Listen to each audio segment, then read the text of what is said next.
Canada, I really thought it was better. Okay. I cannot believe this is going on. So, for some time now, Canadians have been crossing the border into Detroit, Michigan to buy groceries because they are cheaper in America. For instance, in this story, the guy says a watermelon is $3 in America is going to be $12 in Canada.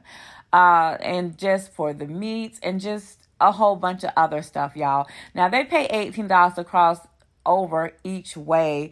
Then you have to wait in line and you may be pulled by customs. So it's a whole border to go process. grocery shopping to save money. Yeah, you know, talking to friends who live in Windsor, they say this has been happening for some time. We actually went over to Windsor and we talked with some people coming out of a couple of stores. They did not have a whole lot in the grocery carts as they were going back to their cars, maybe a sign of the times.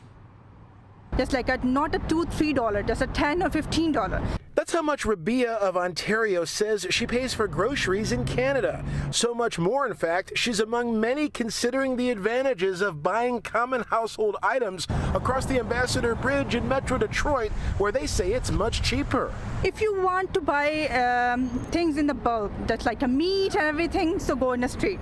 That's good. Go to the States for that. Yeah, Okay. but the grocery, the weekly grocery and everything price is really high. It's really expensive because you have small kids and even you have big kids. She's not alone in finding Canadian prices for everyday goods to be quite steep. A 5 kg of watermelon is going to be like $12 plus tax, right? And the same watermelon will be like $3 over there in the US. So, you know, it just not the watermelon, just inflation price, right? So, of course, yes, the price is so much. So, of course, like U.S. is a much better place. Canada's yearly inflation rate jumped more than 3% in July, higher than many money experts were expecting. At the same time, economists say consumer inflation went easier on American households last month, meaning price increases have slowed down. We continued our sampling of public opinion in Windsor. Have you seen it like this before here, the prices, you know, the inflation here?